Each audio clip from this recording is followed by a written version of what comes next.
Um dia desses, eu lembrei de uma história que me chamou muita atenção há muito tempo atrás e que fazia tempo que eu não me dava assim, sabe quando você não puxa pela memória? E essa história tem muito a ver com leitura, com filmes e tudo mais, porque eu lembrei da história de uma autora que ficou muito conhecida. É a história da autora do Harry Potter, a J.K. Rowling. E é interessante porque essa história pode nos ensinar muito sobre RH quando nós falamos aí de persistência e de realização de sonhos. Eu sou Suzy Souza, mentora de profissionais de RH e coach de líderes, e vou te falar sobre essa história.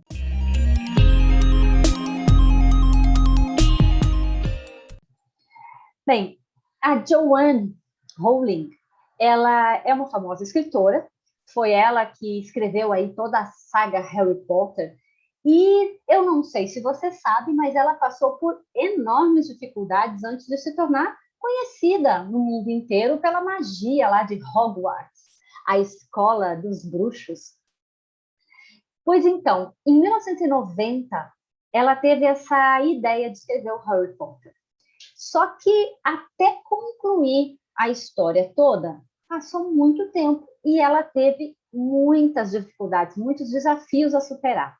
Primeira coisa que aconteceu foi que ela precisou passar pelo luto, pela morte da mãe, que não resistiu a um câncer que durou 10 anos aí de tratamento e acompanhamento. Depois ela engravidou e depois se divorciou. E aí, bom, desempregada, divorciada, ela teve uma crise financeira sem igual e ainda por cima foi diagnosticada com depressão. Então, olha o que é mais. Olha o que aconteceu. Todas essas etapas, com ela aí, com dificuldades e tudo mais, ela buscou, independente de qualquer coisa, continuar narrando a história do bruxinho Potter. Acontece que ela precisou chegar num ponto de viver somente do auxílio, lá dos benefícios do governo britânico. E o que ela fazia? Ela ia para cafés com a filhinha dela, que ela punha para dormir ao lado, para escrever. Interessante é que ela foi, aos poucos, página por página, ela conseguiu terminar o primeiro livro da saga, que até então ela não pensava como saga, mas o primeiro livro. Bem, eu não sei se você lembra que tudo isso começa com a história do Harry Potter e a Pedra Filosofal, que foi o início de toda a saga. Bem, ainda assim, antes do sucesso, olha só, ela precisava realmente acreditar muito na história dela, porque ela teve 12 editoras recusando o livro dela, o manuscrito dela. Manuscrito, né? A prova, né? O livro básico dela. E quem decidiu publicar pela primeira vez foi a Bloomsbury.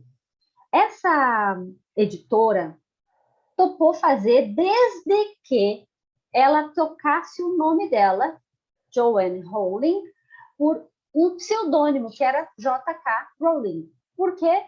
Porque se fosse um livro escrito por um homem adulto ou por um pseudônimo que desse essa intenção, poderia ter mais sucesso, mais chance. E olha que interessante, era para que ela não se identificasse como uma mulher. E isso foi decisivo ali na saga como um todo.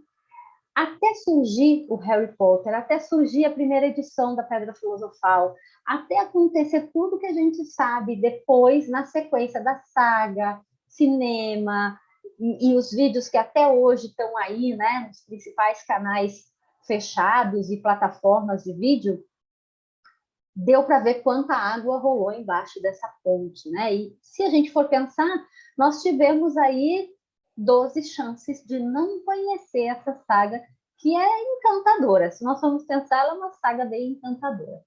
E aí, quando ela fez já o segundo livro, né? Começou a fazer a saga, aí, bom, ela começou a entrar nesse outro mundo de produção, de cinema e de tudo mais, e isso a fez uma das mulheres mais ricas do Reino Unido até hoje. E olha que interessante, né? eu escuto com muita frequência, e essa semana não foi diferente, eu escutei algumas pessoas falando das dificuldades que se tem hoje para trabalhar no RH, seja no RH interno quanto no RH externo, né? Como consultor, como um empresário da área de RH.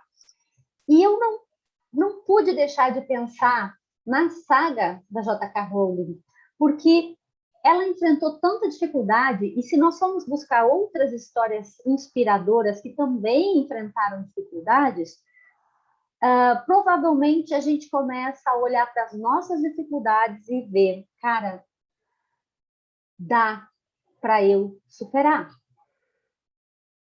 mas eu tenho que querer.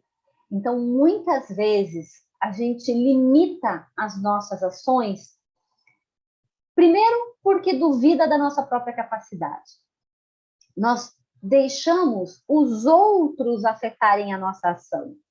É quase como se terceirizássemos a responsabilidade pelos nossos sonhos, pelas nossas metas, pelas coisas que a gente quer mudar, melhorar, criar, enfim. E a gente faz isso não é por maldade, não é por preguiça, não é por desinteresse, é porque nós temos uma grande dificuldade de passar por cima do medo. E muitas vezes temos uma grande dificuldade de lidar com figuras de autoridade. Sim, eu vejo isso com frequência.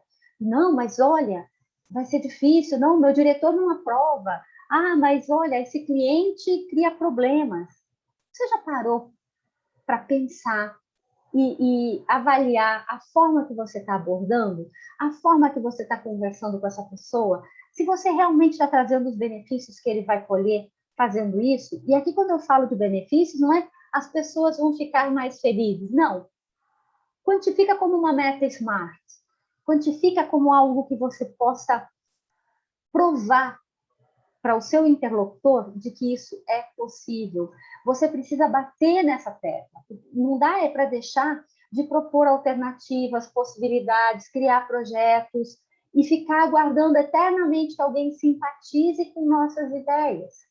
Então, eu sou uma pessoa que não desiste fácil.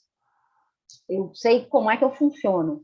E ainda assim, por muitas vezes, eu mesma tive esse tipo de atitude de terceirizar por outra dificuldade que eu estava enfrentando. Aprendi, a duras penas, a sair disso. E eu vou te dizer que a única coisa, ou a única não, mas a principal coisa que vai te ajudar nessa caminhada é realmente você acreditar no que você faz e naquilo que você sonha. Isso vai fazer com que você tenha mais condição de enfrentar o medo, porque medo, o oposto dele não é a coragem, o oposto dele é um movimento para enfrentar, né? Então é importante que a gente, quando acredita, saiba, entenda que não dá para desistir, né? No meu caso, empreender foi um exemplo. Altos e baixos, sonha daqui, sonha dali, onde é que eu faço isso, que área, mas ali estava o sonho, ali tinha um propósito, ali tinha uma meta muito maior. E por isso eu segui, mesmo com N perrengues no meio do caminho. Então, eu gostaria que você parasse para pensar se você não tem enterrado seus sonhos, enterrado seus talentos, as suas habilidades, condenando cada um deles a ficar bem quietinho num cantinho. Pare e pensa nisso. Será que isso não te levou a uma condenação quase que sem fim de ter que estar no emprego que você não gosta, com pessoas que você não gosta, ou com um chefe que você não aprova? Reflita sobre isso. Eu acho que cada vez que a gente enterra os nossos talentos, que a gente manda ele ficar quietinho lá no cantinho dele, é um pouquinho de nós que morre. Então, não dá para a gente abrir mão dessas coisas. Pensa nisso. Pensa naquilo que você acredita de verdade. E deixa aqui embaixo para mim no comentário o que você achou desse vídeo, se ele fez sentido para você.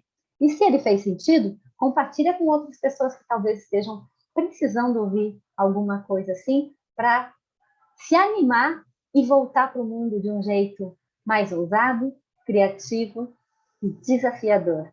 Eu sou Suzy Souza, mentora de profissionais de RH e coach de líderes.